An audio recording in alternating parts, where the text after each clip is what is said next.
The Chicago YouTube Accelerator is coming up, and it's about actually getting it done. We've got our friends Jeff Hampton and Ryan Weber joining us to lead it because they're doing the thing. Ryan's biggest client, who happens to be his wife, is known as the real estate lawyer on YouTube and has over 95,000 subscribers. And Jeff's law firm channel, Hampton Law, is sitting close to 600,000 subscribers. These aren't people guessing at YouTube, they're in it, and they're laying out exactly what's working and how you can apply it to your firm. You'll dial in your niche, map out your content, script and film your first video, and build the backend so it actually turns into a system. We're in the last month before this event. If you want YouTube figured out this year, this is the place. Grab your ticket to the Chicago YouTube Accelerator at maxlawevents.com. Welcome back to Maximum Lawyer Live. I'm Tyson Mutrux. I had fully prepared a show on transitions in life that I've since thrown out the window as soon as I saw this other video. And the reason why I want to talk about transitions is tonight I've got Emma. She's graduating from elementary school. I didn't have graduations from elementary school or middle school whenever I was a kid, but that's a thing now. So Emma's graduating from elementary school tonight. Jackson, our oldest, he's graduating from middle school tomorrow. And we've got our youngest, Hudson, he's going to a new school next year. So all these different transitions in life. And I want to talk about that, but then I see this video, which I'm going to play. I'm going to play parts of it and then stop and talk a little bit about it. But I really think it's a window into the future. I think it's a window into the future to give you an idea as to what's happening in Silicon Valley, but it's actually going to happen in law firms. I think that this is a really good picture of what is to come. And that's why I saw this. I was like, oh, this is interesting. So let's start to play it a little bit and you'll know what I'm talking about. So this is Marc Andreessen, really famous, very rich guy. He's very tied into the tech industry. So let's hear this for a little bit. Here's what's actually happened with coding. Here's what's so interesting. So everybody I know who uses AI for coding, you would think basically one of two things would have happened. One is they just would be out of the profession entirely, because there's no point anymore. Or you would think, well, maybe they just have a better life now because they're working less, right? And so if AI coding makes them 4 times more productive, if they can write 4 times the amount of code in the same amount of time because they've got AI helping them, then maybe they're working only a fourth the time, and they've got a great life. What's actually happened is virtually to a person, they're all working more hours than ever, to the point where there is a new term of art that's used in the Valley called the AI vampire, which is it's when AI turns you into a vampire. You're up all night doing it. Okay, so let's stop it there for a second because I can tell you, I relate to this. I have I gave a demo in the association of Foxy, our new case management system that we built, and we've been working on that now the timeline is I don't even know if it's 6 weeks or 8 weeks. I really don't know, for 4 weeks. It's one of the things where all my days have been blurred together because, like he is saying, Kashef and it was like we were taking shifts, and we had to take shifts when it comes to Bolt. That's why, because only one of us could be in Bolt at a time. And a lot of times what would happen is that if I were working in Bolt, he'd be working on back end stuff, and then vice versa, because there's some things you have to do that are not inside of Bolt. Sometimes it's, dealing with stuff inside of Claude or dealing stuff inside of Supabase, which I don't expect you to understand what Supabase is at this point. Some of you may know, or like sometimes let's check out GitHub. Like there's just different things we're taking a look at. And usually Kashef's the one that took care of GitHub stuff. I wasn't even fully aware of what GitHub did until like a week ago. So I've got a better understanding now, but he was dealing with all that stuff. And I'm talking, I could not wait to wake up and I just kind of giggled like a little school kid. But it's because it's so exciting to me. It really is. It's like, I have not, it was like, okay, I can't wait to get up, and then working all day with it, working all night with it, where just running these agents and letting them run, right? And just go. So I I kid you not. I would wake up in the middle of the night, or if I woke up, I would not do this intentionally, but let's say I woke up, I would actually get out of bed, walk over to my laptop, which I had set up on the dresser. Okay. And this is how bad it had gotten. So set it on the dresser, had reduced the keyboard light and the screen light so it was dark. But then I would get up, I would turn the light on it. And so I'd kick up the light just enough where I could see it, not too bright. And then I would check on it. If I'd prompt it to do something else, I would prompt it to do something else. Usually I did. Boom. And then I would reduce the light back and go back to bed. That's how bad it had gotten. So I get what they're talking about when it comes to the Dracula, because it's it had gotten pretty bad. So there's more to this. So we're going to continue. I want you to see more of this because there's some consequences of that, as you might imagine. AI coding, because you are so productive, you're getting so much done that you can't turn off. The opportunity cost of going to sleep is too high, because if you go to sleep, you won't be with your 20 AI coding agents, keeping them working on all the projects that you have them working on. And so people stop sleeping. And so I have all these friends, some of whom are quite famous, where when you talk to them now, as opposed to 6 months ago, they look terrible. They're sleep deprived, they've got bags under their eyes. They're clearly not taking care of themselves. Okay, so as I said, there's some consequences. You can see, I'm sure, for those of you watching, I have some bags under my eyes that I've not always had. I can tell you from experience. Now, I'll also tell you, I've spent the last few days sort of notching it back quite a bit and resting. And so the bags under my eyes are not nearly as bad. It's mostly under my right eye. As of right now, the left eye is not nearly as bad because it's reduced quite a bit. But I can tell you, I have felt the exhaustion. It has kind of hit me, so I've noticed that. So the last few days, I've actually taken it pretty easy. Over the weekend, I took it pretty easy. Didn't really do a whole lot, and so it is one of those things where like I've felt it, and that's a real thing. So I understand people looking terrible, and I bet I looked a lot worse a few days ago because I have been resting. I even took a nap yesterday. So that's not something I do. Not on a weekday. I'm not going to be taking a nap on a weekday. It's just not what I do. On an occasional Saturday, I might, during college football season, maybe I might do that. But it's very out of the ordinary for me to take a nap during the week, and I did yesterday. So, but there's more to this. So we're gonna keep going. Here we go, because I definitely want to talk about this. It's a very interesting video. It's a 3.5-minute video, and we're I don't know, a minute in, and I just find it very interesting. So here we go. And they're absolutely ecstatic because they are able to produce 5 times, 10 times, 20 times more code per hour than they could in the past. And so they are just absolutely ripping through, every project that they've ever wanted to do at work, every coding project they've ever wanted to do at home. I have a Wall Street friend who has a computer science degree from MIT from 35 years ago, and then became very successful in Wall Street. So he stopped coding. I was just with him this week. He's picked up coding with AI. He's completely re-automated his entire house. So he's got like AI jukebox and security cameras and pet robot dog pets, and like got like every smart fridges and every conceivable thing you can imagine. And he keeps running tally, and he in his spare time has generated 500,000 lines of code just by working with AI. And he's one of these AI vampires, right? And so now he's got like the digital music jukebox system of his dreams to let him the way he's always wanted to experience music. Okay, so let's stop that for a moment and talk a little bit about this.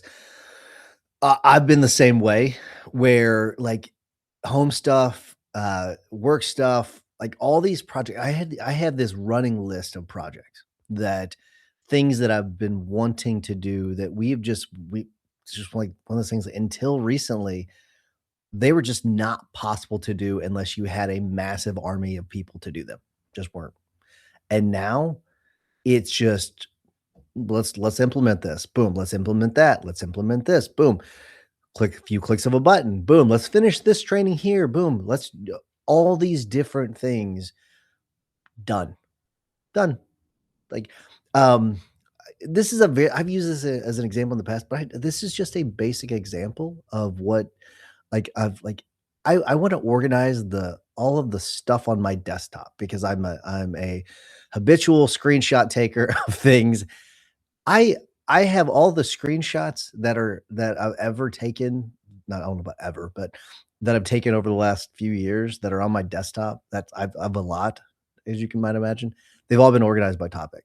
I didn't do it. I had Claude do it, and it is a really small thing, but it's actually a really important thing whenever you need to find a copy of a screenshot that you did of that's maybe from a deposition or maybe it's from a project that you're working on. What you name it. Maybe it's a financial thing. I don't know what you name it. Whatever it might be, all organized by topic. There's like 12 different topics, and now I can just go through and find them. I could, if I wanted to, go through and say, "Hey, rename these based on what it is." It would probably do that too, so I could probably easily find it.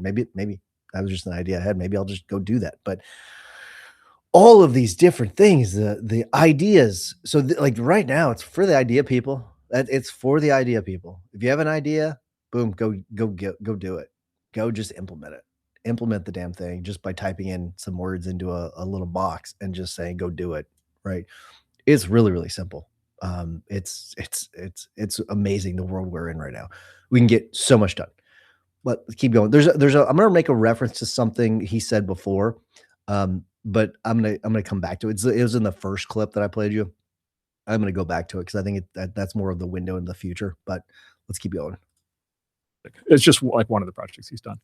And this is what, by the way, this is the same thing the companies are seeing. So in the companies, in the leading edge tech companies, the coders that are using AI, the estimate is right now that they're 20 times more productive than they were before they started using AI. Right. So they're generating 20 times more output per hour. And then you just think, like, logically, what does that mean? Okay, so if there's only a limited amount of software that people want in the world, then yeah, you're going to get mass unemployment. But then there's the elasticity effect, right? Which is what if it becomes super cheap to get code? It turns out there's way more demand for code in the world than was ever able to be satisfied under the old economics. Every company I know has 1,000 things that they've wanted to have code for that they've never been able to get to. It's the projects that never make the cut, or the projects that aren't cost effective.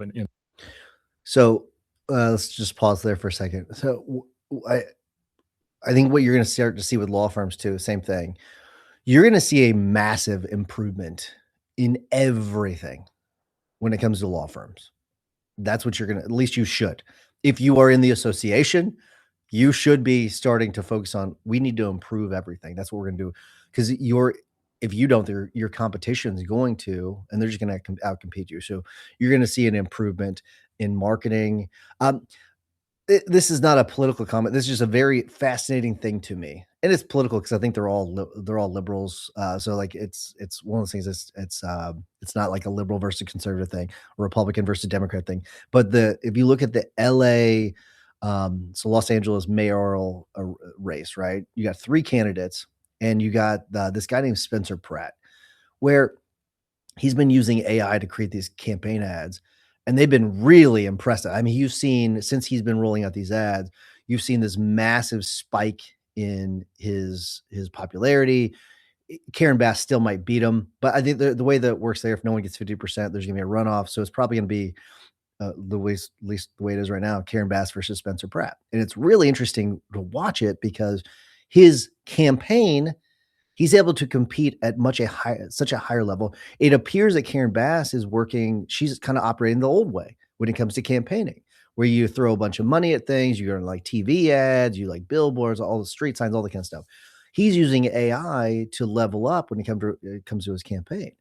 So it's a really good example of how, okay, one candidate, which doesn't appear, and maybe Karen Bass is using AI, but I've just not seen it. That could be, but it appears that she's not. He is, and he's now, with less money, he had less name recognition. She's the incumbent. She still may win, but where he was like at 2%, and now he's like I don't know, within 8%, I think, of her. It's pretty impressive over a span of about, I'd say, a month or two. Right? It's pretty impressive, all with AI.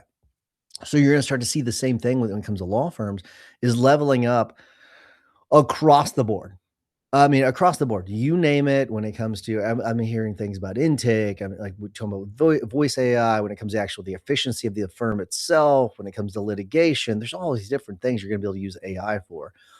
That to marketing, whatever it may be, that you didn't have access to before. And if you don't level up, which you're going to, if you're listening to this or watching this, then yeah, you care about leveling up, and you're going to. That's what you're going to start doing, and so that's what you're going to start to see. You're going to see this massive improvement in legal services, a massive improvement where I'd say that the status of legal services, the quality of it, stayed pretty stagnant over the last couple of decades. That's going to change substantially, right? Substantially over the next few years. All right, let's keep going. Let's listen to some more of this. We got about another, there's about 40 seconds left of this. So let's keep going. The old model, and all of a sudden they can do all those projects. And so these companies are like ripping out code. They're releasing products like at a far faster rate of speed. They're adding like features like much faster. They've moved into turbo mode.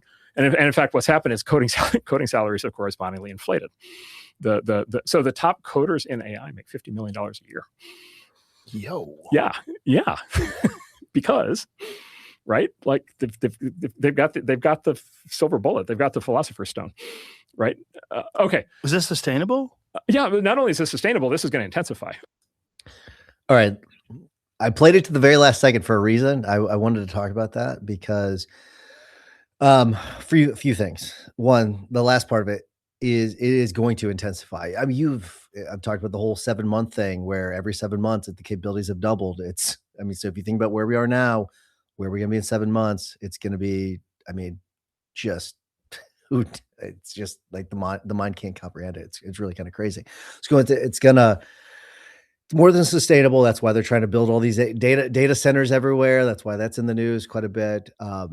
So that's really, it really is. But then you also, I want to make a reference about he's talking about coders, but you are going to see where there's going to be the people that are very efficient with AI in your team that make the team better using AI. And there's the ones that don't. And you have to make decisions as to value and pay and all that, because you're going to start to see a reduction in workforces across the board, which is going to free up your capital. And the really valuable ones you're going to want to keep around because they're the ones that are building and making the team better and making your team super efficient. So you're going to see an increase in those salaries. You're going to see a reduction in the workforce for other people. I think that's really, really important. Okay, so I'm going to go back to something he said at the beginning. So, and I don't just to kind of refresh your memory about this. He's talking about the vampires, right? Talking about the vampires. Let me see if I can. I'm guessing as to where this is. So let's play it a second. You would think basically one of two things would have happened. One is they just would be out of the profession entirely, because there's no point anymore. Or you would think, well, maybe they just have a better life now because they're working less, right? And so if AI coding makes them 4 times more productive, if they can write 4 times the amount of code in the same amount of time because they've got AI helping them, then maybe they're working only a fourth the time, and they've got a great life. What's actually happened is virtually to a person, they're all working more hours than ever, to the point where there is a new term of art that's used in the Valley called the AI vampire, which is it's when AI turns you into a vampire. You're up all night doing AI coding because you are so productive. You're getting so much done that you can't turn off. The opportunity cost of going to sleep is too high. Because if you go to sleep, you won't be with your 20 AI coding agents, keeping them working on all the projects that you have them working on. Right there. That's the part I want to talk about. So the 20 different AI coding agents that they're all working, right? That is a window into the future of work right there. That's if you have a human in the loop, which in the legal profession, we should for the foreseeable future. I think well into the future, maybe not so much, but what you are going, if you want to know what it's going to look like for work in the foreseeable future, and I'm talking months, okay? I'm not talking about years even, I'm talking about months. People managing agents, okay, where are we on discovery? Let's go check out with the agents. Okay, looks like these these 4 cases. Okay, look, discovery looks good. Okay, boom, send it. Boom, hit the button. All right, next thing up. Boom. All right. Okay, let's go over here. Looks like depositions need to be scheduled, and okay, boom. Let's schedule these 3 depositions. Go do that. Boom.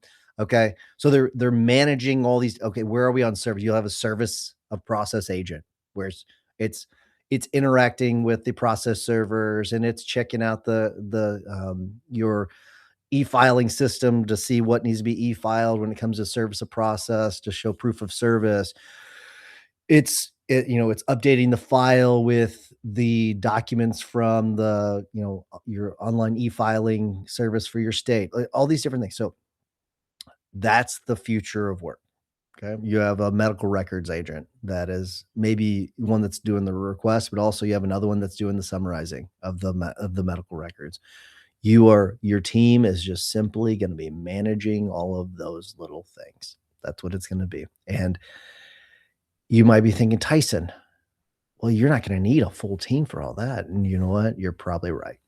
That is probably right. So you have a decision to make. I talked about this last week, or maybe 2 weeks ago, I think is whenever I talked about it, which it's 2 weeks ago, that really tough conversation that I'm hoping my team has not seen. But you have a decision. Okay. Do you keep those people on and shift them over to more, client focused roles, more like customer service kind of thing, that's my preference if you can make it work, or do you eliminate those roles? That's where the tough decision is, but that's where we're headed. This is where we're headed.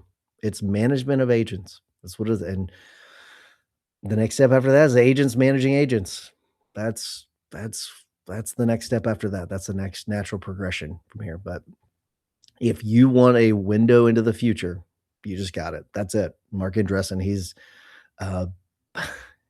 right about a lot of this stuff. He's very rarely wrong when it comes to tech. And this is a really good insight as to what you can expect. But all right, that's all I have this week for you. Hopefully you got something out of this. Hopefully you enjoyed that video. Anytime you can get insight from Marc Andreessen, I highly recommend that you listen to it, because very smart guy. But make sure you check out beccaslist.co for the best in legal vendors and who to avoid as well. Also, if you are interested in the association, go to maxlawcon.com. Make sure you get your tickets to maxlawcon, maxlawcon.com. Make sure you get your tickets, because tickets have gone up, prices have gone up. So I want to make sure you get your tickets before they go up again. So make sure you get those tickets. Go to maxlawcon.com. Have a great week, everybody. We will be seeing you. See you, buddy.